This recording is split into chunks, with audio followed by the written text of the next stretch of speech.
नमस्कार साथियों, मैं Diwakar Dave 22 e learning platform पर आपका स्वागत करता हूं।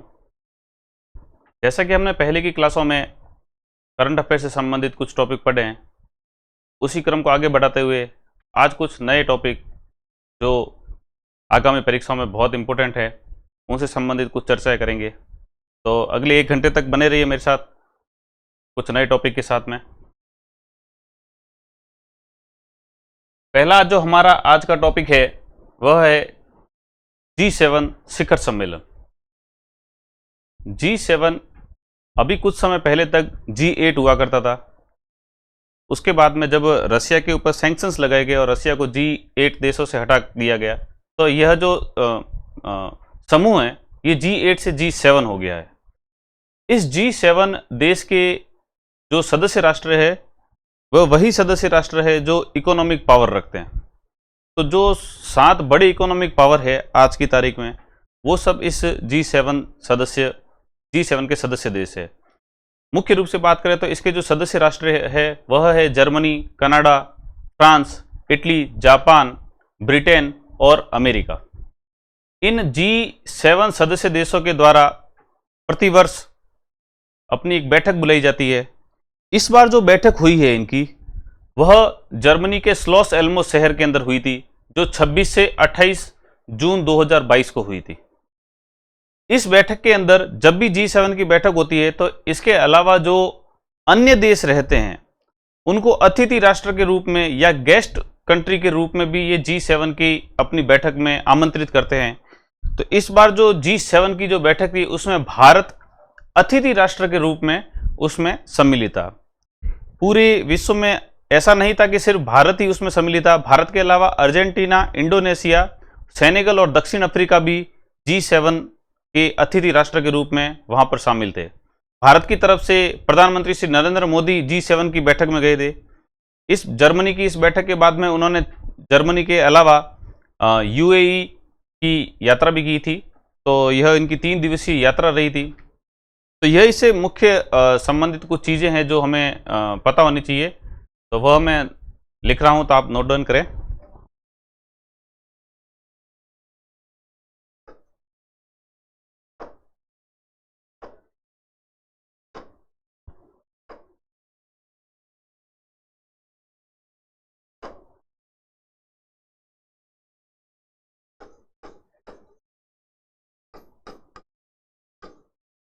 विश्व के 7 देशों का समूह है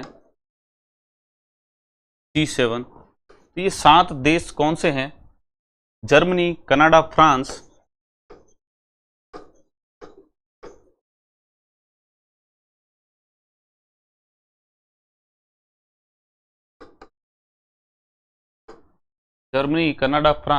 इटली, जापान,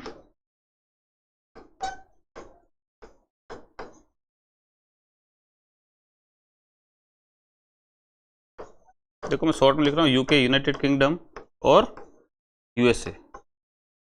ये वर्तमान में G7 के देश हैं। अभी जो इनकी बैठक हुई है वह जर्मनी के लॉस एल्मो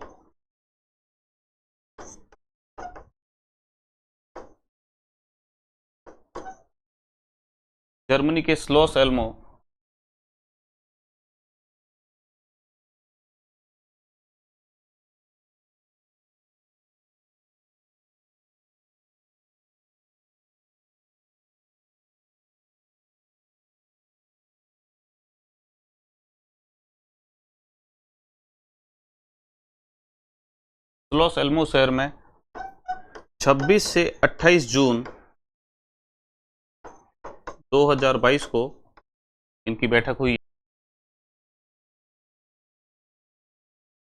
भारत जो है, Bharat, Argentina,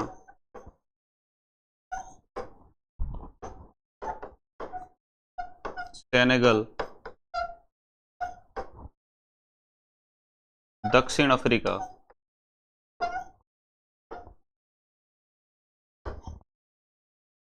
Bharat, Senegal, Argentina, दक्षिण अफ्रीका और इंडोनेशिया।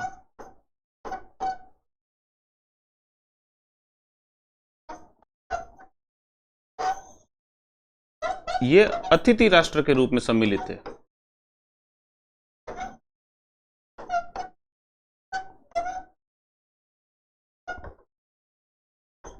रूप में सम्मिलित है। तो मुख्य रूप से बात की जाए तो जो G7 देश है, इन G7 देश, मैंने आपको पहले भी बताया कि G7 पहले G8 हुआ करता था। ये G8 देश, जिसमें से अब रूस इसके साथ में शामिल नहीं है, विश्व के 7 सबसे जो अमीर देश है उनका ये समूह है। आयोजन अभी जो हुआ है वो जर्मनी के स्लॉस एल्मो शहर में हुआ है। वो 7 देश कौन से है? तो Germany, Canada, France, Italy, Japan, UK और यूएसए है। ठीक है, जर्मनी के स्लॉस एल्मो शहर में 26 से 28 जून को यह सम्मेलन हुआ है। भारत, अर्जेंटीना, सेनेगल, दक्षिण अफ्रीका, इंडोनेशिया इसके अतिथि राष्ट्र थे। मुख्य इसमें कई ऐसी बातों पर चर्चा हुई थी।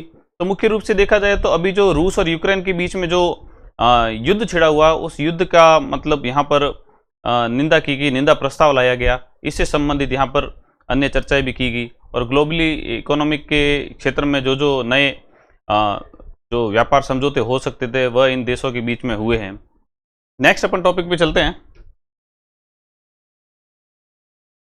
भारत की 4 कंपनियां शीर्ष वैश्विक ब्रांडों में शामिल।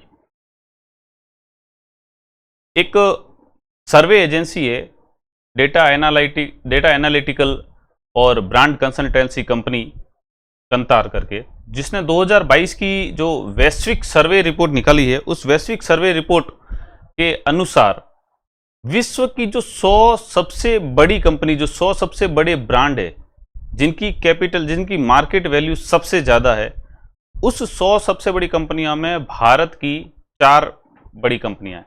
वैसे बात करें विश्व की सबसे बड़ी कंपनी अभी वर्तमान स्थिति में एप्पल कंपनी है।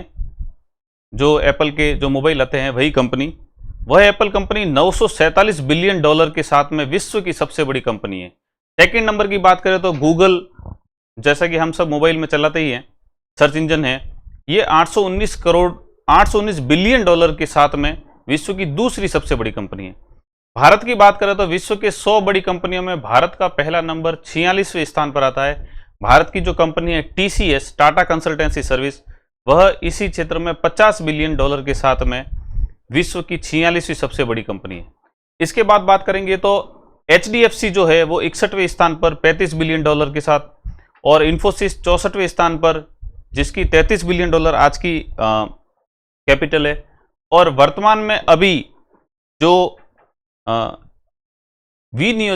विनियोजन हुआ LIC कंपनी का, वह इस स्थान पर 92वें स्थान पर है। वो 23 बिलियन डॉलर के साथ में इस 100 की लिस्ट में शामिल है। तो इसको अपन नोट डाउन करेंगे कि विश्व की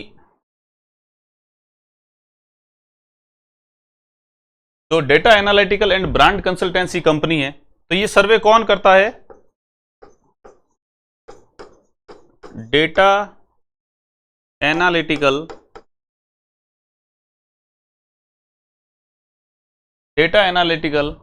और ब्रांड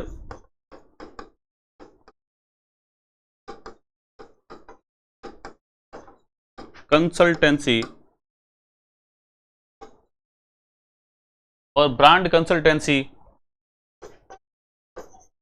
कंपनी कंतार के द्वारा 2022 की यह रिपोर्ट है। इसमें विश्व की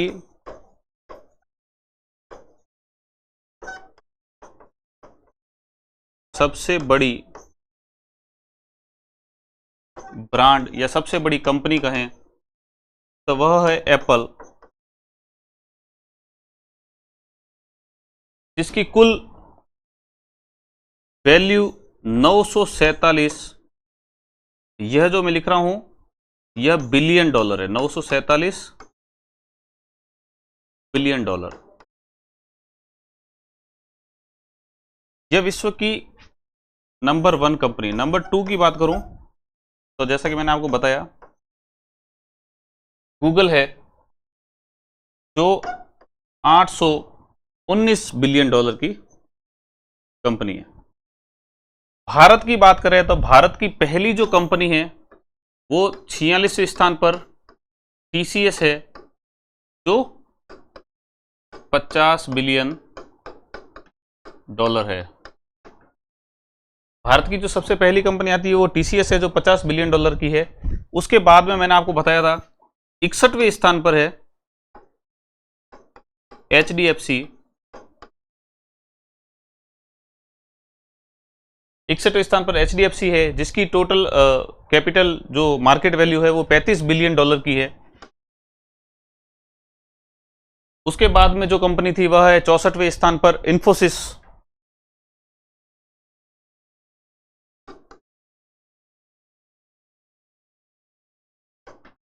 इंफोसिस की वर्तमान जो ब्रांड वैल्यू है वो 33 बिलियन डॉलर है, जो एचडीएफसी से बहुत नजदीक है।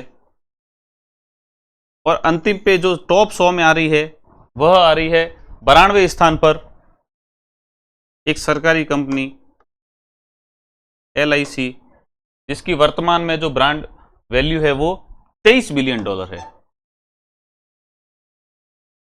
तो we are very far from Apple, जो नंबर 1 की कंपनी है, जिसकी total market value 947 billion dollar है। भारत की जो सबसे बड़ी कंपनी है वह 50 बिलियन डॉलर है।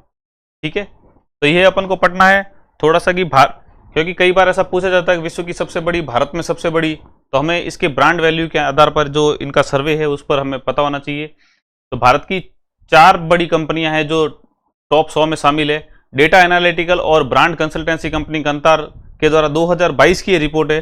विश्व की सबसे बड़ी कंपनी एप्पल है, सेकंड नंबर की बात करें तो गूगल है। भारत की बात करें तो 46वें नंबर पर टीसीएस, 61वें पे एचडीएफसी, फिर इंफोसिस, फिर एलआईसी। ये भारत की ब्रांड वैल्यू की सबसे बड़ी कंपनियां हैं। नेक्स्ट देखते हैं, अमेरिका बना भारत का सबसे बड़ा व्यापारिक भागीदार देश। अमेरिका वर्तमान में जो वाणिज्यिक मंत्रालय के आंकड़े आए हैं 2021-22 में, अमेरिका और भारत के बीच में जो द्विपक्षीय व्यापार है वह बढ़कर 119.42 अरब डॉलर तक पहुंच गया है। जो दो देशों के बीच में जो व्यापार होता है वह 119.42 अरब डॉलर तक पहुंच गया। इन आंकड़ों के आधार पर अगर बात की जाए तो अमेरिका का जो वित्त वर्ष 2021-22 में जो भारत का सबसे बड़ा व्यापारिक भागीदार ये बन चुका है। आज से पहले की बात करें तो हम जब भी व्यापारिक भागीदार की बात करते थे तो चाइना का नाम हमें सबसे पहले मिलता था।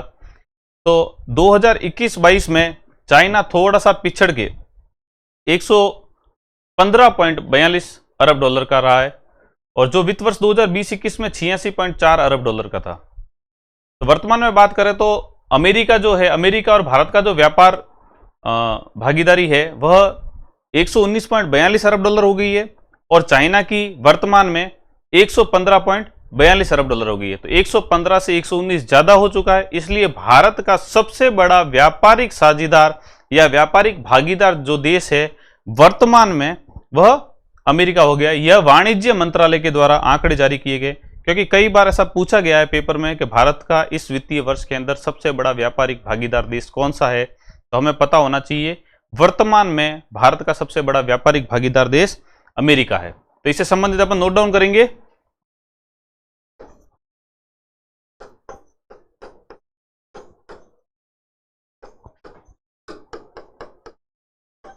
वाणिज्य मंत्रालय के आंकड़ों के अनुसार,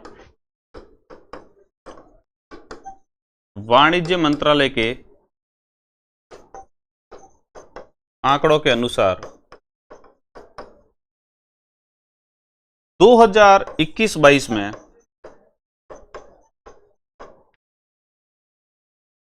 देखो यहां पर मैं भारत और अमेरिका में लिखता हूं अमेरिका के साथ, ठीक है ना। तो अमेरिका 119.42 अरब, ये जो भी लिख रहा हूं मैं अरब डॉलर है, ठीक है ना। तो 119.42 अरब डॉलर के साथ में हुआ है। इसी 2020-21 जो 2021-22 है इसमें चाइना के साथ जो भारत का व्यापारिक द्विपक्षीय व्यापार है वह 115.42 अरब डॉलर, वह 115.42 अरब डॉलर हो चला है। इस हिसाब से देख रहे हैं कि अमेरिका जो है वह भारत के साथ में द्विपक्षीय व्यापार के अंदर काफ़ी आगे निकल चुका है। इसने चीन को पछाड़ के भारत के साथ में सबसे ज़्यादा व्यापारिक व्यापार किया है। हम जब बात करते हैं व्यापार की तो ये द्विपक्षीय व्यापार होता है, परंतु यहाँ पर एक थोड़ा सा ध्यान देने की बात है कि भारत इन दोनों देशों से इंपोर्ट काफ़ी अधिक करता है और इतना एक्सपोर्ट नहीं करता। मतलब भारत इन दोनों देशों से निर्यात बहुत ज़्यादा कर रहा है और इतनी मात्रा में भारत वापस आयात बहुत ज़्यादा कर रहा है, इतनी ज़्यादा मात्रा में भारत वापस निर्यात नहीं कर पा रहा है। तो जो भुगतान संतुलन होता है आईएमएफ की रिपोर्ट के अनुसार, तो इतना जितना ये दिख रहा है, जैसे कि अगर मानो 115.42 अरब डॉलर हम चाइना के साथ व्यापार कर रहे हैं, तो इसका 20% भी हम व्यापार नहीं कर रहे हैं, वहां से हम आयात कर रहे हैं और इसका 20% भी हम नहीं कर रहे। तो भुगतान संतुलन में हमें लगभग 100 अरब डॉलर का वित्तीय जो भुगतान संतुलन के अंदर नुकसान हमें उठाना पड़ रहा है। हर वर्ष हमारा इतना रुपया चाइना में चला जाता है। नेक्स्ट हम बात करेंगे देश की पहली निजी ट्रेन का शुभारंभ। वर्तमान में एक नई योजना शुरू हुई है जिसका नाम है भारत गौरव योजना। भारत गौरव योजना के तहत देश में कुछ ऐसी निजी ट्रेन चलाई जाएगी जो भारतीय रेलवे के स्थानों को यूज करेगी, भारतीय रेल की पटरी यूज करेगी, भारतीय रेल के स्टेशन यूज करेगी। यह लीज पे दी गई है और जहां पर पर्यटन सर्किट है उन पर्यटन सर्किट पर ऐसी एक योजना चलाकर इन ट्रेनों को लीज पर प्राइवेट कंपनियों को दिया जाएगा और लीज पर ये ट्रेन चलाएंगे। इस योजना का नाम भारत गौरव योजना रखा गया है। और ये जो भारतीय रेलवे का जो दक्षिण जोन है, इस दक्षिण जोन के तहत पहली निजी ट्रेन चली है जो चली है 14 जून 2022 को। 14 जून 2022 को भारत गौरव योजना के तहत पहली जो रेल चली है, रेलवे में जो रजिस्टर्ड सर्विस प्रोवाइडर है वो उनको पहला भारत गौरव योजना की ट्रेन चलाने का गौरव प्राप्त हुआ है। और यह पहली जो ट्रेन चली है वह दक्षिण जोन में कोयम्बटूर जो तमिलनाडु के अंदर स्थित है, वहां से शिरडी महाराष्ट्र के अंदर कोयम्बटूर से शिरडी पहली ट्रेन चलाई गई है।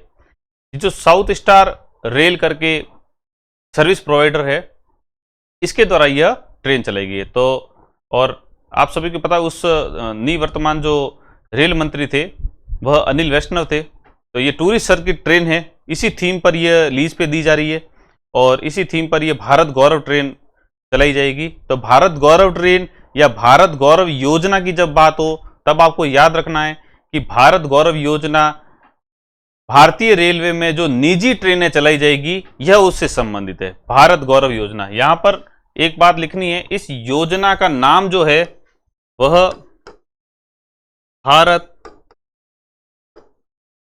गौरव योजना। इसमें क्या है, निजी ट्रेन चलाई जाएगी भारत के दक्षिण रेलवे जोन में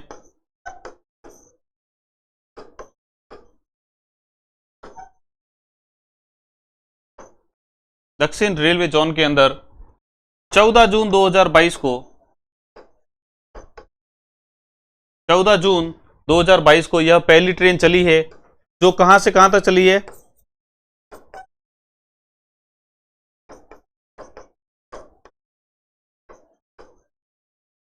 कोयम्बटूर जो कहां है तमिलनाडु में, कोयम्बटूर से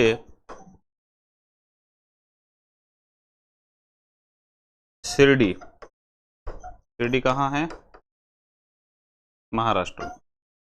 कोयम्बटूर से शिरडी के बीच में यह ट्रेन चलाई गई है।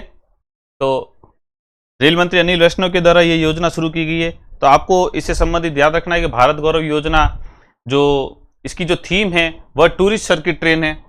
इसकी अगर मैं थीम की बात करूं, भारत गौरव योजना की जो थीम है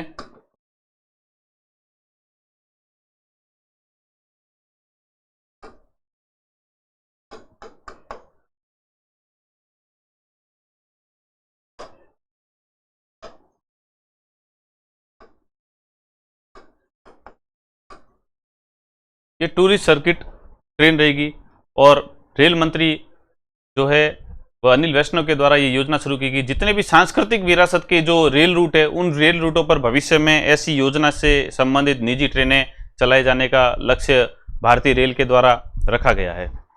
तो इससे संबंधित याद रखना, भारत गौरव योजना से संबंधित यह प्रश्न बहुत इंपॉर्टेंट है और पूछा जाएगा। और जब भारत गौरव योजना लिखा होगा तो उस वक्त किसी भी रूप में आपके रेल या रेलवे से संबंधित कोई चीज दिमाग में नहीं आएगी, पढ़ा हुआ होगा तो जरूर आप थोड़ा सा टिक कर पाओगे। नेक्स्ट है प्रणय वर्मा, बांग्लादेश में भारत के नए राजदूत नियुक्त हुए। ये प्रणय वर्मा भारतीय प्रशासनिक सेवा के, भारतीय राजनयिक सेवा के बड़े अधिकारी हैं, वरिष्ठ राजनयिक है ये प्रणय वर्मा, जो जिसको बांग्लादेश का नया उच्चायुक्त नियुक्त किया गया है। दोनों देशों के बीच में जो व्यापक रणनीतिक साझेदारी है उसके मद्देनजर यह नियुक्ति बहुत इंपॉर्टेंट है। ये वर्तमान में वियतनाम के राजदूत थे और वियतनाम से इनको बांग्लादेश का राजदूत बनाया गया है। विदेश मंत्रालय के द्वारा यह घोषणा की गई है। वर्तमान में जो बांग्लादेश के अंदर राजदूत थे विक्रम दोरई स्वामी की जगह लेंगे। प्रणय वर्मा के बारे में बात करें तो प्रणय वर्मा वॉशिंगटन डीसी के अलावा जो राजदूत है प्रणय वर्मा, इन्होंने काठमांडू, हांगकांग, सैन फ्रांसिस्को और बीजिंग में भी राजनीतिक पदों पर कार्य किया है। तो प्रणय वर्मा से संबंधित याद रखना कि बांग्लादेश के ये नए राजदूत बनाए गए हैं।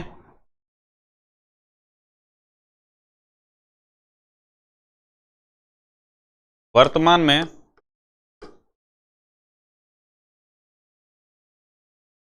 वियतनाम के राजदूत थे। विदेश मंत्रालय ने इनको वियतनाम से कहां लगा दिया है, बांग्लादेश के अंदर लगा दिया है। प्रणय वर्मा की बात करें तो वॉशिंगटन डीसी,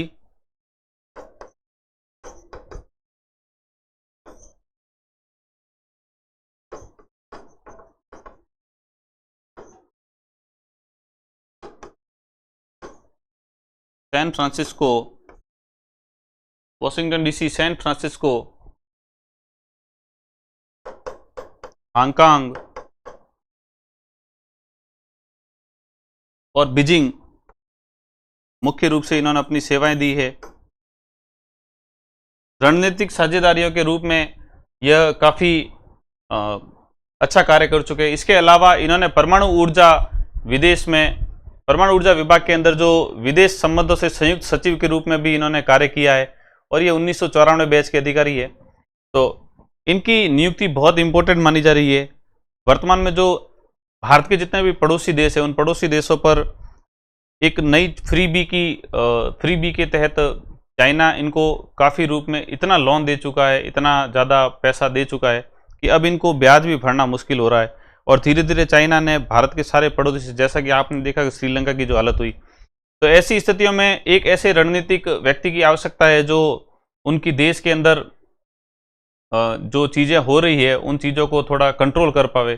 तो प्रणय वर्मा इन चीज़ों में काफ़ी एक्सपर्ट रह चुके हैं और इनको बांग्लादेश में इन सब चीज़ों को ध्यान में रखते हुए यह नियुक्ति दी गई है। नेक्स्ट है पर्यावरण प्रदर्शन सूचकांक, एनवायरमेंट का जो ये सूचकांक है, पर्यावरण प्रदर्शन सूचकांक EPI 2022,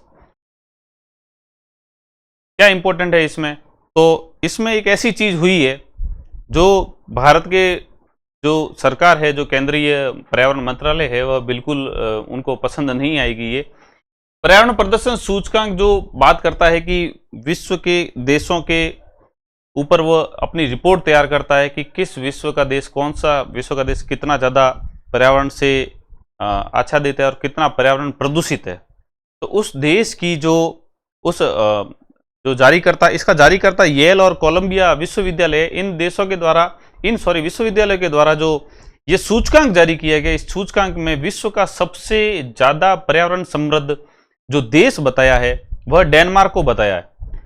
और 180 देशों के अंदर जो ये सर्वे हुआ है उसमें सबसे प्रदूषित या पर्यावरण प्रदर्शन सूचकांक के हिसाब से सबसे ज्यादा खराब जो देश बताया है वो भारत को बताया है।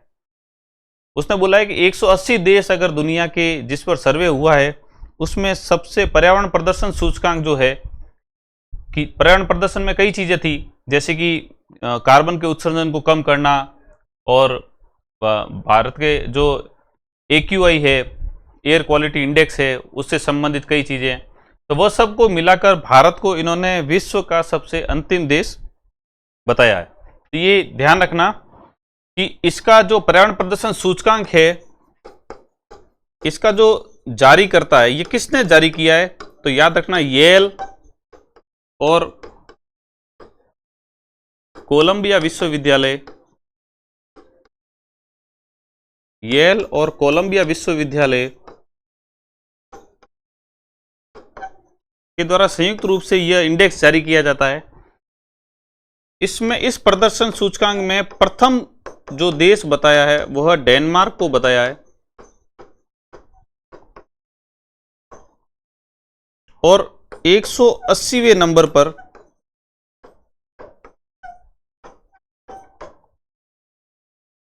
जो देश बताया है वह भारत को बताया है। मैं आपको बता दूं कि टोटल ये ईपीआई जो इंडेक्स जारी किया था वो 180 देशों पर ही यह सर्वे हुआ था, सर्वे के आधार पर। इस हिसाब से देखें तो भारत को इन्होंने जो है वो सबसे अंतिम बताया है। डेनमार्क को इन्होंने जो नंबरिंग हुई है वह 100 में से लगभग जो है 77.90 इन्होंने सर्वे में नंबर दिए, टोटल इनका जो इंडेक्स है, और भारत को इन्होंने दिए हैं जो 18.90। विश्व के सबसे प्रदूषित एनवायरमेंट परफॉर्मेंस जो इंडेक्स है कि इनका जो परफॉर्मेंस रहा है, जो सस्टेनेबिलिटी इश्यूज है उन पर इन्होंने कितना काम किया, उस हिसाब से इन्होंने यह रैंक दी है।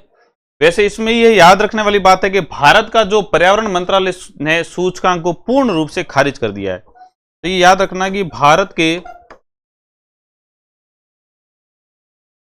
पर्यावरण मंत्रालय ने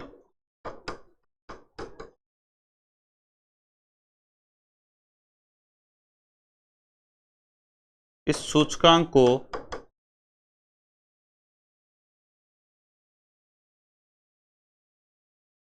पूर्ण रूप से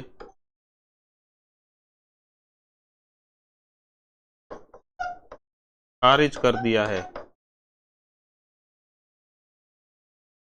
भारत के पर्यावरण मंत्रालय ने इस सूचकांक को पूर्ण रूप से खारिज कर दिया है। वापस से देख लेंगे, जो पर्यावरण प्रदर्शन सूचकांक है, एनवायरमेंटल परफॉर्मेंस इंडेक्स 2022 का, इसका जारी करता है येल और कोलंबिया विश्वविद्यालय। 180 देशों पर सर्वे हुआ है। इसमें प्रथम देश इन्होंने जो बताया परफॉर्मेंस इंडेक्स के आधार पर, वह बताया डेनमार्क को 77.90 अंक के साथ में, और जो सबसे अंतिम देश बताया 180वें नंबर पर वो भारत को बताया 18.90 अंकों के साथ में।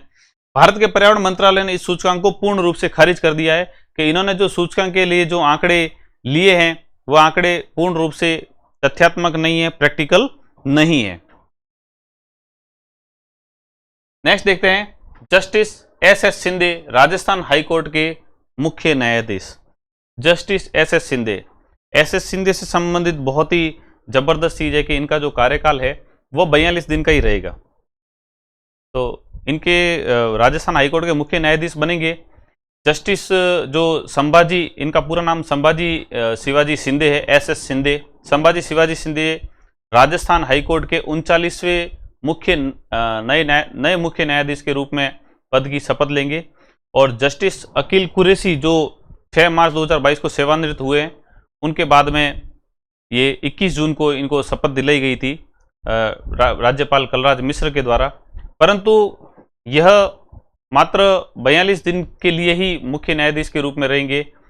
तो ये अमूमन राजस्थान हाईकोर्ट के सबसे कम दिन तक मुख्य न्यायाधीश रहने के मामले में दूसरे स्थान पर रहेंगे। इनसे भी कम है एक व्यक्ति, एक मुख्य न्यायाधीश रहे हैं सबसे कम जस्टिस सतीश कुमार मित्तल, जिनका कार्यकाल 41 दिन का रहा है और ये 42 दिन अपनी सेवाएं देंगे। तो सतीश कुमार मित्तल, तो आप ध्यान रखिए कि जब ऐसी कोई घटना होती है, मैंने आपको पहले भी बताया कि जब कोई ऐसी घटना होती है जिसका घटना का संबंध इतिहास से भी है, तो ऐसा प्रश्न उठने का पूरा चांसेस रहता है। तो आपसे ऐसा पूछा जा सकता है कि भारतीय राजस्थान हाईकोर्ट में सबसे कम दिनों तक मुख्य न्यायाधीश रहने का जो श्रेय है वह मुख्य न्यायाधीश रहने का कौन रहे हैं। तो आपको ये याद रखना है कि सतीश कुमार मित्तल, जस्टिस सतीश कुमार मित्तल मात्र 41 दिन के लिए ये रहे थे। और पॉलिटिकल साइंस के अंतर्गत बात करें, संविधान की बात करें, तो जो ये जो CGI होते हैं वह 217 अनुच्छेद, भारतीय संविधान के अनुच्छेद 217 के तहत उच्च न्यायालय के जो मुख्य न्यायाधीश होते हैं इनकी नियुक्ति राष्ट्रपति के द्वारा, राष्ट्रपति और जो चीफ जस्टिस ऑफ इंडिया है यह इनके द्वारा, इनके परामर्श पर संबंधित राज्य का जो राज्यपाल के परामर्श से की जाती है। तो आप ध्यान रखना कि किसी भी राज्य का राज्यपाल जो परामर्श देता है उसी आधार पर राष्ट्रपति और चीफ जस्टिस ऑफ इंडिया यह इनकी नियुक्ति करते हैं। यह संविधान के अनुच्छेद 217(1) में लिखा हुआ है। तो इससे संबंधित कुछ नोट डाउन करेंगे, बहुत इंपॉर्टेंट है ये और भविष्य में पूछा जा सकने वाला सवाल है। पहली बात करेंगे SS शिंदे, जस्टिस संभाजी शिवाजी शिंदे 39वें नए मुख्य न्यायाधीश है राजस्थान हाई कोर्ट के।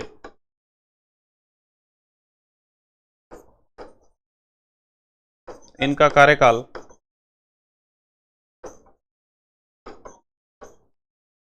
45 दिन का ही रहेगा।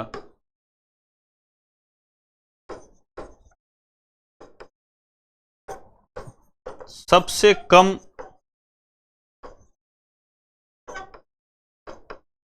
कार्यकाल की बात करें 41 दिन का, वह 41 दिन का किनका रहा है? जस्टिस सतीश कुमार मित्तल। जस्टिस सतीश कुमार मित्तल का सबसे कम समय तक का कार्यकाल रहा है। बात करें तो जस्टिस संभाजी शिवाजी शिंदे की, तो इन्हें 21 जून 2022 को अपने पद की शपथ दिलाई गई थी। 21 जून 2022 को इन्होंने शपथ ली है। तो इसके 42 दिन बाद में आप देखेंगे तो ये रिटायर्ड हो चुके हैं। और इन्होंने जो जगह ली है वह जस्टिस अकील कुरैशी की ली है। किन की लिए? ये किन के स्थान पर आए हैं? तो इनसे पहले की बात करें तो ये जस्टिस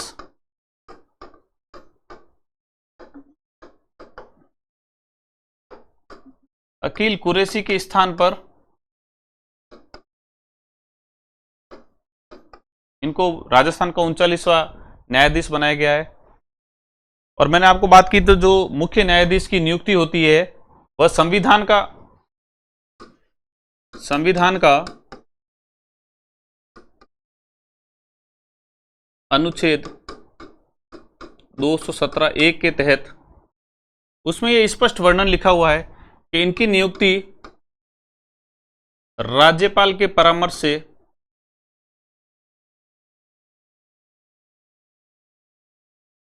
राज्यपाल के परामर्श से CJI व राष्ट्रपति के द्वारा की जाती है। ठीक है, CJI और राष्ट्रपति। CJI का मतलब है chief justice of India, Bharat के मुख्य न्यायाधीश। राजस्थान की बात करें तो राजस्थान के, कभी अगर आपसे पूछ लिया जाए कि राजस्थान के प्रथम मुख्य न्यायाधीश के कौन थे, तो वो KK वर्मा थे, कमलकांत वर्मा थे। तो वो भी आप याद रख लेना। राजस्थान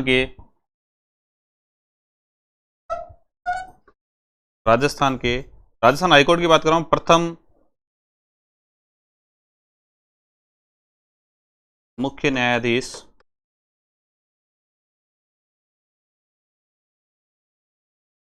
KK वर्मा थे। तो ये सब इंपॉर्टेंट चीजें हैं, आप सबको ये याद रखनी है कि जस्टिस SS शिंदे जो राजस्थान हाईकोर्ट के अभी मुख्य न्यायाधीश बने हैं, संभाजी शिवाजी शिंदे, ये 39वें नए मुख्य न्यायाधीश बने हैं। जस्टिस अकील कुरैशी के स्थान पर आए हैं। 21 जून 2022 को इन्होंने शपथ ली है। 6 मार्च 2022 को जस्टिस अकील कुरैशी अपने पद से रिटायर्ड हो गए थे। और संविधान के अनुच्छेद 217(1) में राज्यपाल के परामर्श से चीफ जस्टिस ऑफ इंडिया और राष्ट्रपति के द्वारा इनकी नियुक्ति की जाती है। इनका कार्यकाल जो है संभाजी शिवाजी शिंदे का जो कार्यकाल है वो मात्र 42 दिन का रहेगा। तो इस हिसाब से देखें तो ये सेकंड नंबर पर सबसे कम कार्यकाल है, क्योंकि सबसे कम कार्यकाल 41 दिन का जस्टिस सतीश कुमार मित्तल का रहा है। उसके बाद में हो जाएगा संभाजी शिवाजी शिंदे का। प्रथम मुख्य न्यायाधीश की बात करें राजस्थान के मामले में, तो प्रथम मुख्य न्यायाधीश जो उच्च न्यायालय के मुख्य न्यायाधीश रहे वह के वर्मा थे। ठीक है, नेक्स्ट देखते हैं सुरक्षा परिषद के 5 नए अस्थायी सदस्य। तो पहला तो हमें पता होना चाहिए सुरक्षा परिषद के अंदर जो है 5 स्थायी सदस्य है, कुल 15 सदस्य होते हैं सुरक्षा परिषद के अंदर, और वह 2 वर्ष के लिए बनाए जाते हैं। 5 स्थायी सदस्य हैं वह तो परमानेंट है। इसके अलावा जो 10 सदस्य हैं वह 2 वर्ष के लिए बनाए जाते हैं। तो हर वर्ष 5 सदस्य बनाए जाते हैं। तो वो 2 वर्ष बाद में रिटायर्ड हो जाते हैं, तो हर वर्ष 5 सदस्यों के लिए चुनाव होता है। इस बार 5 सदस्यों के लिए चुनाव हुआ था, जिसमें नए 5 सदस्य बनाए गए हैं। तो मैं आपको बताता चलूं कि जो संयुक्त राष्ट्र महासभा है, संयुक्त राष्ट्र महासभा में कुल 193 देशों की यह सदस्य संयुक्त राष्ट्र महासभा है। हर वर्ष अस्थायी सदस्यों के लिए चुनाव होते हैं। जो सुरक्षा परिषद है उसमें इस बार जो 5 सदस्यों के लिए चुनाव हुए हैं और 2/3 बहुमत मतलब 128 मतों की आवश्यकता है। 193 में से जो 128 मत लेके आता है वह इसका सदस्य अस्थायी सदस्य बनता है। 5 स्थायी सदस्यों की बात करूं तो फ्रांस, रूस, ब्रिटेन, अमेरिका और चाइना जो है इसका स्थायी सदस्य है। तो भारत के साथ में आपने कई बार देखा होगा, कई ऐसी चीजें होती है जो भारत को प्रस्ताव पारित करना होता है, परंतु चाइना की वीटो पावर के कारण जो सुरक्षा परिषद के अंदर 5 होते हैं, 5 की सहमति आवश्यक होती है। तो अगर एक भी उसमें अपना वीटो दे देता है तो वह प्रस्ताव पारित नहीं हो पाता है। तो कई बार ऐसा है कि भारत ने किसी व्यक्ति को अंतर्राष्ट्रीय आतंकवादी घोषित कराने के लिए भी कई बार प्रस्ताव दिया हो, तो उसमें भी चाइना ने अपना वीटो का इस्तेमाल करते हुए उसे अंतर्राष्ट्रीय आतंकवादी घोषित होने में रोड़े दिए थे। तो 5 स्थायी सदस्यों की बात करें तो मैंने बताया फ्रांस, रूस, ब्रिटेन, अमेरिका और चाइना, ये 5 स्थायी सदस्य है। और वर्तमान में जिनकी हम बात कर रहे हैं कि 5 नए अस्थायी सदस्य बनाए गए हैं, वह है इक्वाडोर, जापान, माल्टा, मोजाम्बिक और स्विट्जरलैंड। यह 5 नए अस्थायी सदस्य बनाए गए। तो इससे संबंधित नोट डाउन करेंगे कि सुरक्षा परिषद जो है ये जो 193 सदस्य देश है वर्तमान में, 193 सदस्य देश है वर्तमान में किसके? संयुक्त राष्ट्र महासभा के। उनमें से सुरक्षा परिषद की बात करेंगे। सुरक्षा परिषद में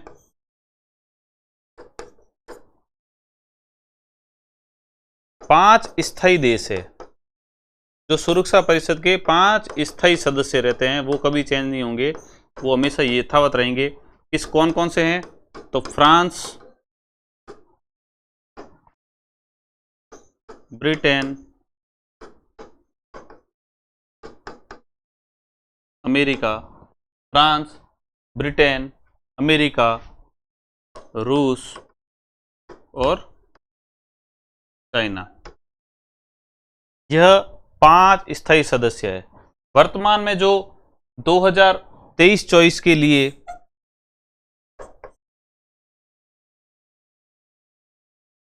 5 अस्थायी सदस्यों का चुनाव हुआ, जो 5 अस्थायी सदस्य जो अब रिटायर्ड हो जाएंगे अपनी पद से, उनकी जगह पर जो 5 नए अस्थायी सदस्य आएंगे 2023-24 के लिए, वह कौन कौन से हैं? तो इक्वाडोर, जापान,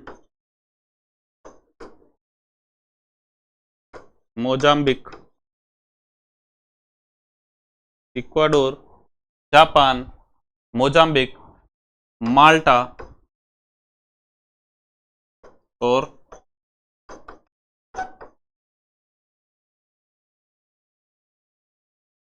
स्विट्जरलैंड। ये नए सदस्य बनेंगे। इसके अलावा जो पूर्व में जिनका 2 साल का कार्यकाल चल रहा है, जो 2022-23 में सदस्य बने हैं, अल्बानिया, ब्राजील, गैबोन, घाना और संयुक्त अरब अमीरात, वह भी 5 सदस्य आप नोट डाउन करना चाहते लिख देना कि 5 सदस्य, तो टोटल 15 देश हो गए। चीन, फ्रांस, ब्रिटेन, अमेरिका, रूस और चाइना जो 5 स्थायी है। 23-24 के अंदर आ जाएंगे इक्वाडोर, जापान, मोजाम्बिक, माल्टा और स्विट्जरलैंड, ये 23-24 के हैं। और इसके अलावा जो 22-23 के अंदर पहले से जो इनके अस्थायी सदस्य, सुरक्षा परिषद का अस्थायी सदस्य है, वह है अल्बानिया, ब्राजील, गैबोन, घाना और संयुक्त अरब अमीरात। ये 5 सदस्य इनके पहले से हैं। तो कुल 15 सदस्य रहते हैं, जिसमें से 10 अस्थायी होते हैं और 5 इनके स्थायी सदस्य है। भारत ने वर्तमान में नरेंद्र मोदी की सरकार बनने के बाद में इसका बहुत ही ताकत के साथ में भारत ने कई बार इस चीज का जो कहते हैं कि अपना प्रयास किया है संयुक्त राष्ट्र परिषद का स्थायी सदस्य बनने का, तो काफ़ी इसमें समर्थन मिला। तो जो 5 स्थायी सदस्य है, जो फ्रांस है, रूस है, ब्रिटेन है, अमेरिका है, इन चारों ने भारत को स्थायी सदस्य बनाने की अपनी सहमति दिखाई। और उस वक्त भी चाइना ने अपना वीटो पावर का इस्तेमाल करते हुए भारत को स्थायी सदस्य बनने से रोका है। नेक्स्ट बात करेंगे राजस्थान के राज्यसभा चुनाव 2022 में। जो अभी राज्यसभा के चुनाव है, कांग्रेस 3 व भाजपा 1 सीट पर विजयी हुई है। वर्तमान में जो 2022 के अंदर राजस्थान में राज्यसभा का चुनाव हुआ, आपको बताता चलूं कि राजस्थान के अंदर जो लोकसभा की सीटें हैं, मैं राजस्थान की बात कर रहा हूं, राजस्थान में जो लोकसभा की सीटें हैं, यहां से 25 सांसद चुन के जाते हैं और राज्यसभा में 10 सांसद जाते हैं। इन 10 सांसद का जो क्रम है वह हर 2 वर्ष में एक बार 4, 3 और 3। तो इस बार जो गए हैं वह 4 सदस्य अपने पद से हर 2 वर्ष में, ये कुल 6 वर्ष का कार्यकाल होता है, हर 2 वर्ष में ये सेवानिवृत्त होते हैं 1/3। तो राजस्थान के अंदर 4 सदस्यों के सेवानिवृत्ति के साथ में यहाँ पर चुनाव हुआ। ये चारों इस निवर्तमान बीजेपी के सांसद थे।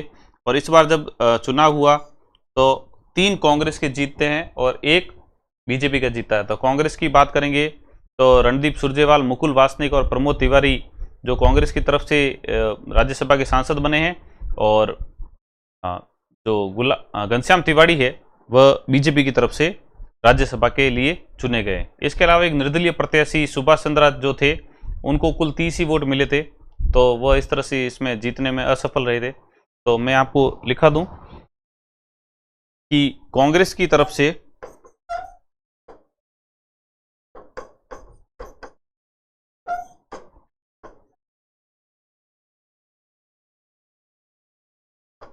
रणदीप सुरजेवाल,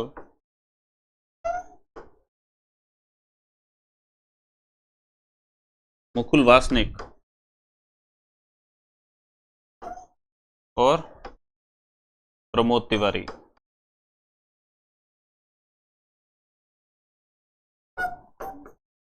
बीजेपी की तरफ से जो कैंडिडेट जीते हैं उनका नाम है घनश्याम तिवारी। निर्दलीय जो प्रत्याशी इसमें थे जो हारे हैं, उनका नाम था सुभाष चंद्रा।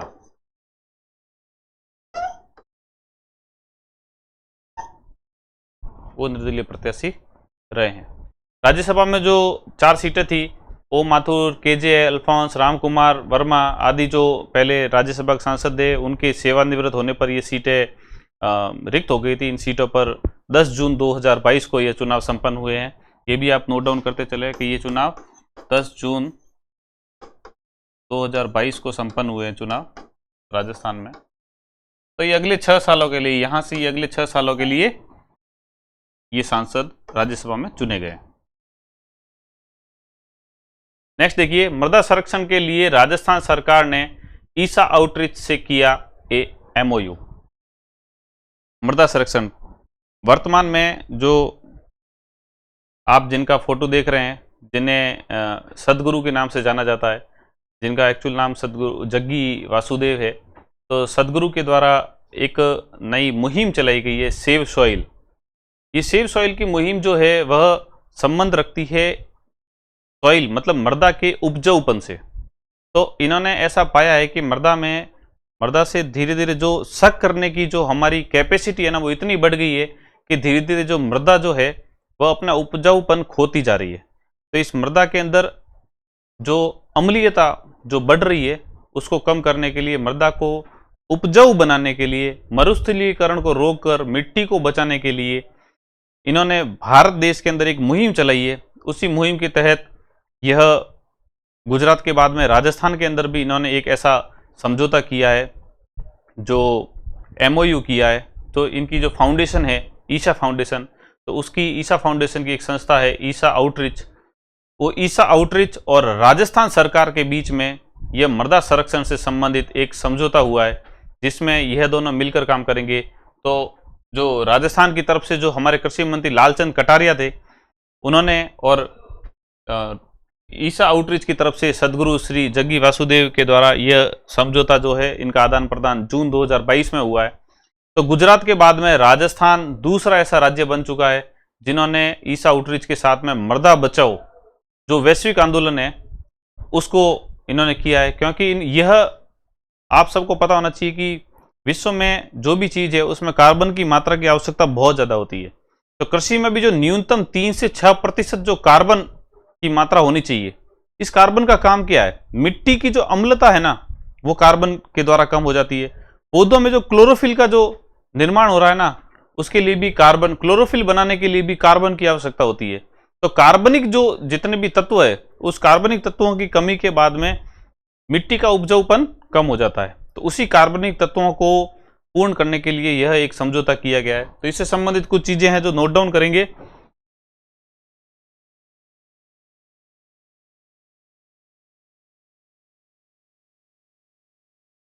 राजस्थान कृषि मंत्री लालचंद कटारिया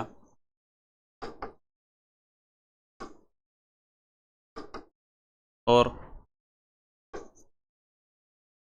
सदगुरु जग्गी वासुदेव के मध्य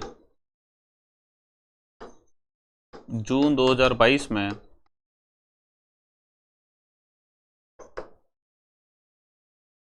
यह MOU हुआ है।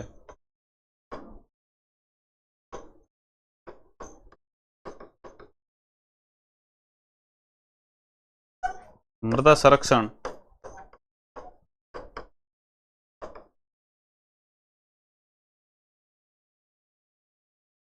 मरुस्थलीकरण को रोकना,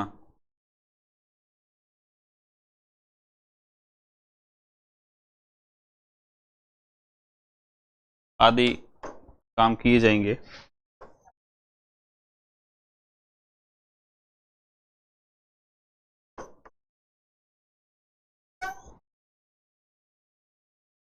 ये जो कार्बनिक, मैंने बात की आपसे कि जो कार्बनिक तत्व है उनकी जो मात्रा है वो 3 से 6%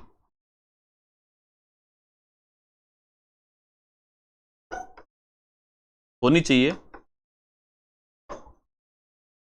जो इसकी उपजाऊता बनाई रखती है।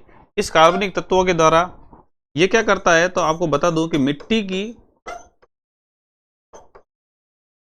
अम्लता को कम करता है। कार्बनिक करता क्या है, और पौधों में क्लोरोफिल का जो निर्माण होता है, क्लोरोफिल बनाने में, क्लोरोफिल बनाने में यह सहायक है। सदगुरु के द्वारा एक वैश्विक आंदोलन चलाया गया है, ग्लोबल एक आंदोलन है सेव सॉइल। ये उसी सेव सॉइल के तहत ये चीज हुई है। और ऐसा MOU होने वाला गुजरात के बाद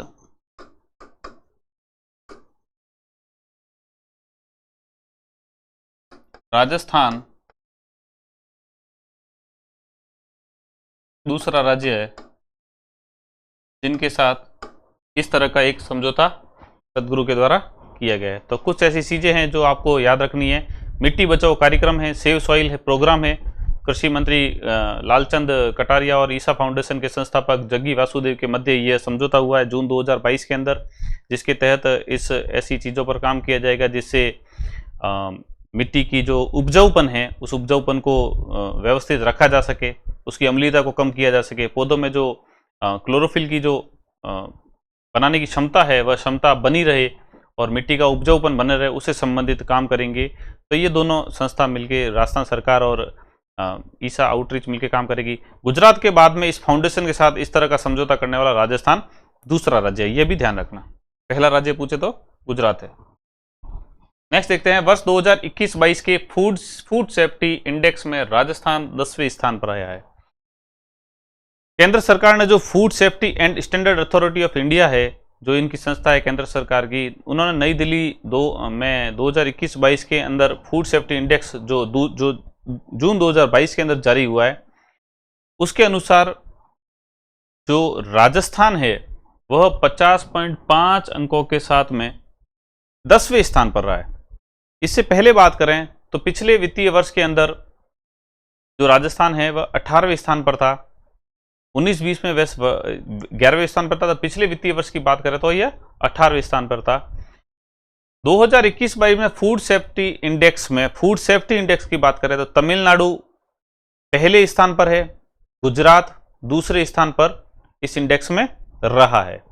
तो बात करेंगे, थोड़ा नोट डाउन कर दीजिए, यह फूड सेफ्टी इंडेक्स जिसमें राजस्थान 10वें नंबर पर आया है, तो यह कौन जारी करता है? फूड सेफ्टी एंड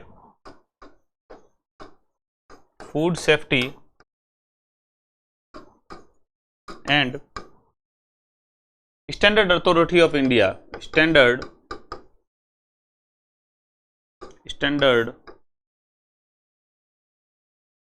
अथॉरिटी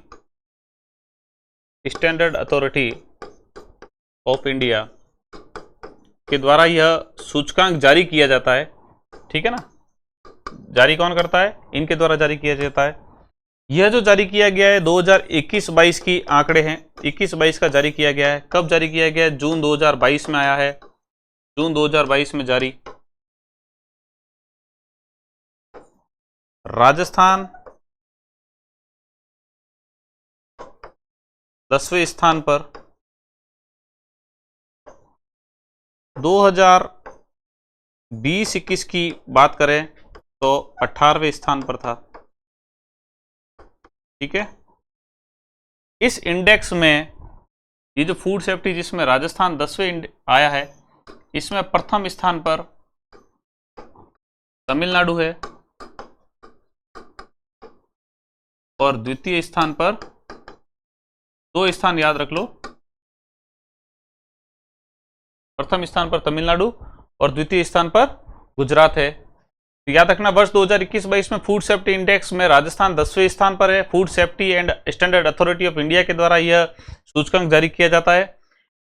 2021-22 की जो रिपोर्ट है जो जून 2022 में जारी की गई है, जिसमें राजस्थान 10वें स्थान पर है, इसी सूचकांक में प्रथम स्थान पर तमिलनाडु है, द्वितीय स्थान पर गुजरात है। 2020-21 की बात करें तो इसी इंडेक्स में राजस्थान जो है वह 18वें स्थान पर था। तो यह इतना आपको ध्यान रखना है फूड सेफ्टी इंडेक्स के बारे में। नेक्स्ट देखिए, आंचल अभियान। जैसा कि आपको थोड़ा सा फोटो में दिख रहा होगा, क्या है ये आंचल अभियान?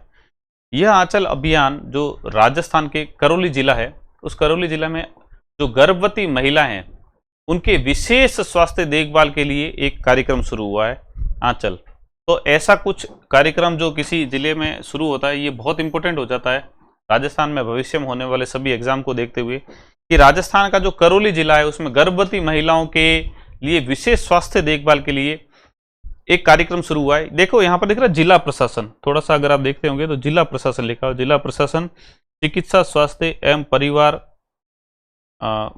परिवार कल्याण सेवाएं करौली। तो ये जिला प्रशासन करौली के द्वारा ये शुरू किया गया। तो राजस्थान में करौली जिले की जो गर्भवती महिला है उनके स्वास्थ्य की देखभाल के लिए ये कार्यक्रम शुरू किया गया है। यह अनूठा अभियान जो शुरू किया गया है गर्भवती महिलाओं के प्रसव पूर्व, प्रसवोत्तर अवस्था और इसके प्रसव के बाद में चिकित्सा सहायता सुनिश्चित करने के लिए यह शुरू किया गया ताकि जो मातृ एवं शिशु की जो मृत्यु दर है उसमें कमी लाई जा सके। तो मुख्य रूप से आपको दो चीजें याद रखनी है कि आंचल अभियान करौली जिला प्रशासन के द्वारा शुरू किया गया है, गर्भवती महिलाओं के स्वास्थ्य संबंधी देखभाल के लिए शुरू किया गया है, और मातृ एवं शिशु मृत्यु दर में कमी आवे इसके लिए यह उद्देश्य से यह शुरू किया गया है। तो नोट डाउन करेंगे।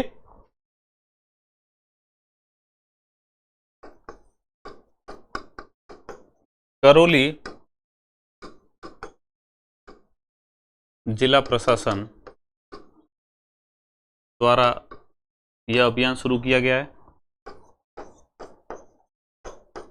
गर्भवती महिलाओं के स्वास्थ्य संबंधी देखभाल के लिए कार्यक्रम शुरू किया गया है। नेक्स्ट अपन बात करेंगे तो गर्भवती महिलाओं के प्रसव पूर्व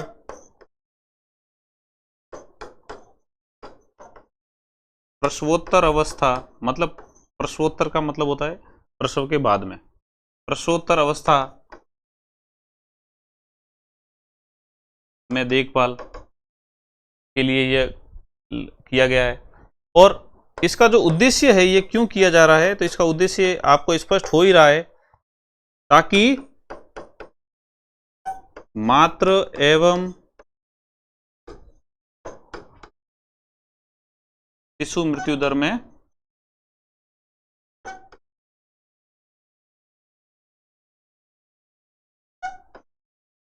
कमी लाई जा सके। मातृ एवं शिशु मृत्यु दर में कमी लाई जा सके। इस अभियान के तहत यह भी सुनिश्चित किया जाता है कि जो जिले की जो सहायक नर्स, मिडवाइफ और आशा कार्यकर्ता है वह अपने अपने क्षेत्रों में गर्भवती महिलाओं के लगातार संपर्क में रहे और जरूरत पड़ने पर आवश्यक परामर्श और उपचार भी उनको देती रहे। तो यह योजना जो है बिल्कुल एंड यूजर तक पहुंचे ऐसी व्यवस्था की गई है। उसमें जो चिकित्सा विभाग है, इसके अलावा जो ये आशा सहयोगिनी है, आशा कार्यकर्ता हैं, उनका भी इसमें सहयोग लिया गया है। नेक्स्ट अपन चलते हैं। याद रखना आंचल जब भी आए तो वह करौली जिला प्रशासन के द्वारा जो गर्भवती औरतों के लिए जो देखभाल का कार्य किया जा रहा है वह है आंचल योजना। नेक्स्ट देखिए मुख्यमंत्री बाल गोपाल योजना। मुख्यमंत्री बाल गोपाल योजना देखिए ये मुख्यमंत्री राजस्थान सरकार के द्वारा जारी की गई है, मुख्यमंत्री बाल गोपाल योजना। तो आपको इस बाल गोपाल योजना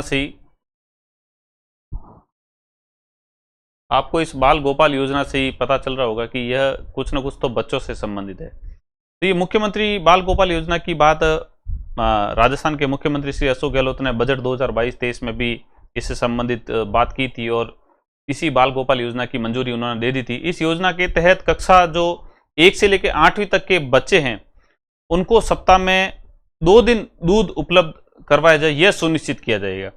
जो इनको मिड डे मील योजना के तहत जो पोषण मिलता है उस पोषण के अंदर 2 दिन इनको दूध उपलब्ध करवाया जाए। 1 से लेकर 8 तक के जो बच्चे हैं उसमें भी इन्होंने एक ऐसा क्राइटेरिया बनाया है जिसके तहत 1 से लेकर 5 तक के जो बच्चे होंगे उनको 150 मिलीलीटर दूध मिले और 6ठी से लेकर 8वीं तक के जो बच्चे हैं उनको 200 मिलीलीटर तक दूध मिले, ऐसी मिलीलीटर उनको वितरित किया जाए, ऐसी व्यवस्था की गई है। इस योजना के लागू होने इनका जो राज्य सरकार का जो उद्देश्य है वह है कि बच्चों में जो पोषण है उसका स्तर का सुधार होगा, पहली चीज। इसके अलावा बच्चों राजकीय विद्यालय उनमें नामांकन बढ़ेगा और इसके अलावा जो विद्यार्थियों के जो विद्यालय छोड़ने की जो परंपरा चली आ रही है काफी लंबे समय से, तो उस पर भी थोड़ा विराम लग जाएगा। तो इसमें नोट डाउन कर दीजिए कुछ इंपॉर्टेंट बातें कि मुख्यमंत्री के द्वारा बजट 2022-23 में मंजूरी दी गई इस योजना की, ठीक है। इस योजना में क्या हो रहा है, तो कक्षा 1 से 8 तक के बच्चों को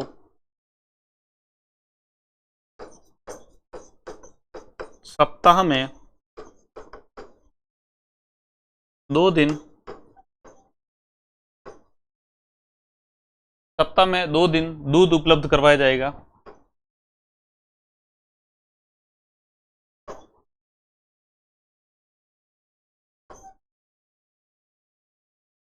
ठीक है, इसमें भी देखिए कक्षा 1 से 5 है, उनको 150 मिलीलीटर, और 6 से 8 की जो कक्षाएं हैं उन्हें 200 मिलीलीटर।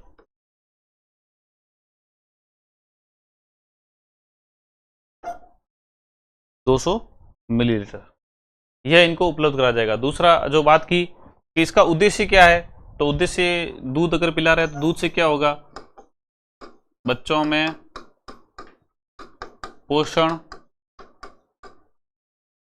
पोषण की प्राप्ति हो जाएगी। उद्देश्य नामांकन बढ़ेगा,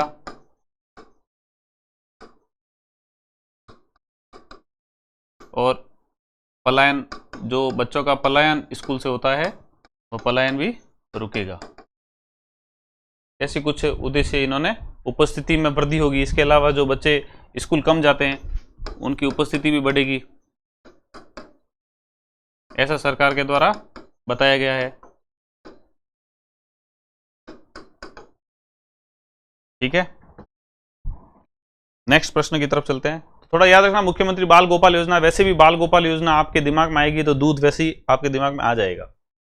महाराष्ट्र के राज्यपाल द्वारा उद्योगपति रतन टाटा को डॉक्टरेट का मानद उपाधि प्रदान की गई है। रतन टाटा जो टाटा ग्रुप के कर्ता धर्ता हैं, टाटा ग्रुप के मानद चेयरमैन है टाटा समूह के, उनको महाराष्ट्र के राज्यपाल भगत सिंह कोश्यारी के द्वारा साहित्य के मानद डॉक्टरेट से सम्मानित किया गया है। HSNC जो विश्वविद्यालय है महाराष्ट्र का, इसका पहला दीक्षांत समारोह हुआ है। HSNC महाविद्यालय के पहले दीक्षांत समारोह में इन्होंने रतन टाटा को डॉक्टरेट की मानद उपाधि प्रदान की है। वैसे आपको बता दें कि जो रतन टाटा हैं उनको लंदन स्कूल ऑफ इकोनॉमिक्स ने भी मानद डॉक्टरेट की उपाधि दे रखी है। और 2007 की जो फॉर्च्यून लिस्ट है उनमें व्यापार क्षेत्र के 25 सबसे प्रभावशाली व्यक्तियों में रतन टाटा का नाम आता है। भारत सरकार से बात करें तो भारत सरकार ने वर्ष 2000 में, आज से लगभग 22 वर्ष पूर्व, वर्ष 2000 में भारत सरकार ने उद्योग एवं व्यापार क्षेत्र में इनके योगदान के लिए इनको पद्म भूषण पुरस्कार से भी सम्मानित कर रखा है। रतन टाटा पैट्रियोटिक बहुत बड़े देशभक्त हैं, इसमें कोई संदेह नहीं है। इन्होंने भारत के लिए बहुत सारी ऐसी चीज़ें की है जो किसी उद्योगपति के द्वारा किया जाना शायद संभव ना हो। तो रतन टाटा के बारे में बात करेंगे तो टाटा समूह के चेयरमैन हैं। टाटा समूह बहुत सारी कंपनियां हैं।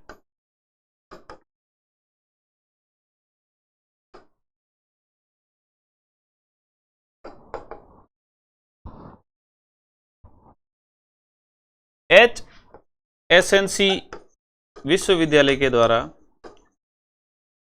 HSNC विश्वविद्यालय के प्रथम दीक्षांत समारोह में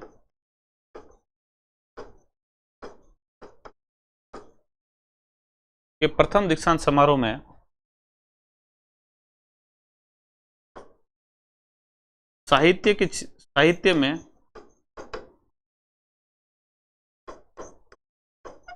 डॉक्टरेट की उपाधि से सम्मानित किया है रतन टाटा को। यह जो दीक्षांत समारोह हुआ था 11 जून की बात है, 11 जून 2022 को। ठीक है, इसमें इनको यह सम्मान जो है महाराष्ट्र के राज्यपाल भगत सिंह कोश्यारी के द्वारा दिया गया है।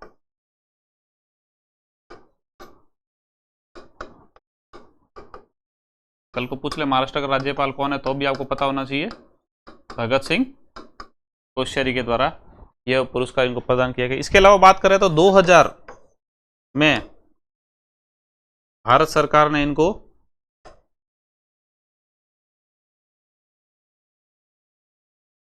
पद्म भूषण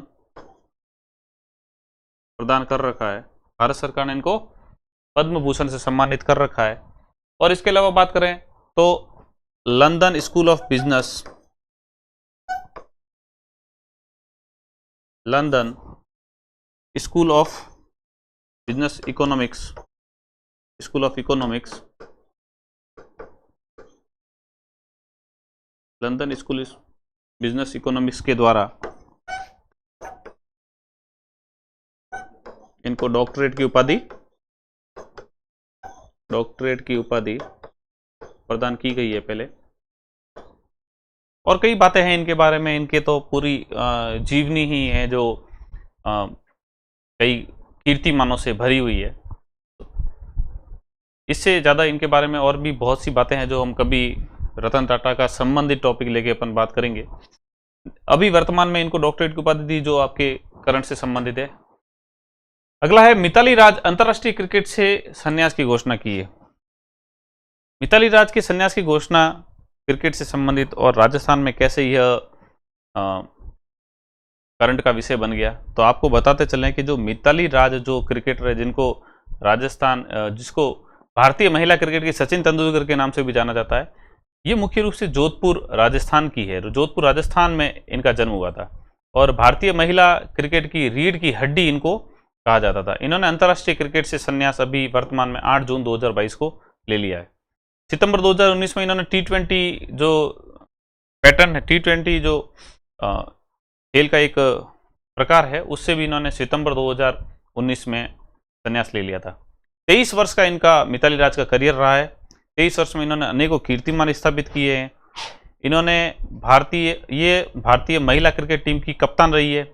इन्होंने अपने पूरे 23 वर्षों के जो कार्यकाल में या 23 वर्षों के जो इनका एक बहुत बड़ा जो इनका करियर रहा है, उस करियर के अंदर 10,868 रन इन्होंने अपने बनाए हैं।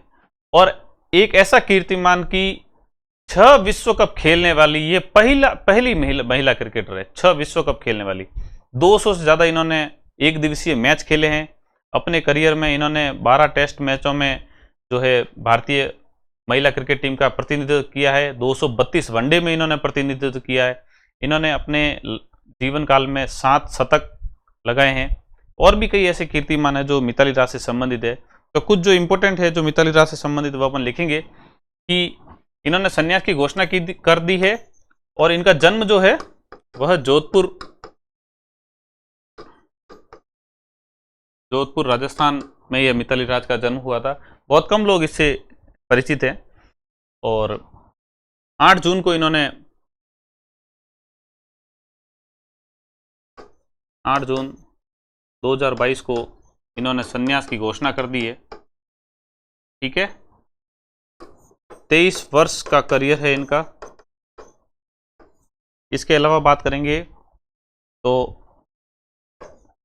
10,868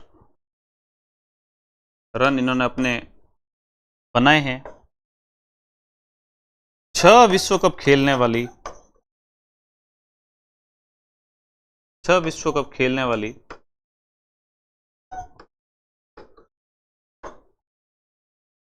पहली महिला है।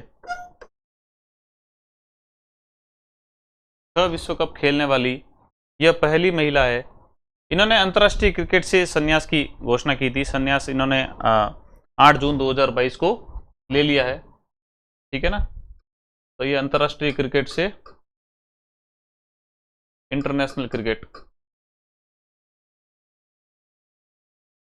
क्रिकेट से इन्होंने इंटरनेशनल क्रिकेट से इन्होंने संन्यास ले लिया है। तो और भी मिताली राज के बारे में कई चीज़ें हैं, लेकिन जो मुख्य रूप से हम बात करेंगे तो मिताली राज जो जोधपुर में जन्मी हुई है और मिताली राज को भारतीय महिला क्रिकेट टीम की सचिन तेंदुलकर के नाम से भी जाना जाता है। इन्होंने अपने कप्तानी के करियर में रहते हुए कई बार ऐसी स्थितियां हुई है कि इनको भारतीय महिला क्रिकेट टीम को चरम पर पहुंचाया है। तो इससे संबंधित कुछ और चीज़ें भी होगी, जो क्रिकेट की रुचि रखते हैं वो इनके बारे में और पढ़ें। ठीक है, आज के लिए इतना काफ़ी है। नेक्स्ट अपन कल की क्लास में और भी ज़्यादा डिस्कस करेंगे और भी अच्छे टॉपिक के साथ में करेंगे। आप बने रहिए, विश्वास रखिए कि जो टॉपिक मैं आपको पढ़ा रहा हूँ आपको पेपर में इनसे बाहर कोई भी समसामयिकी के अलावा भी कई ऐसी टॉपिक पर मैं आपसे चर्चा कर रहा हूँ जो आपको ज़रूर सहयोग करेगा, ज़रूर आपको हेल्प देगा। तो बने रहिए हमेशा 22 ई लर्निंग के साथ, मेरे साथ। धन्यवाद।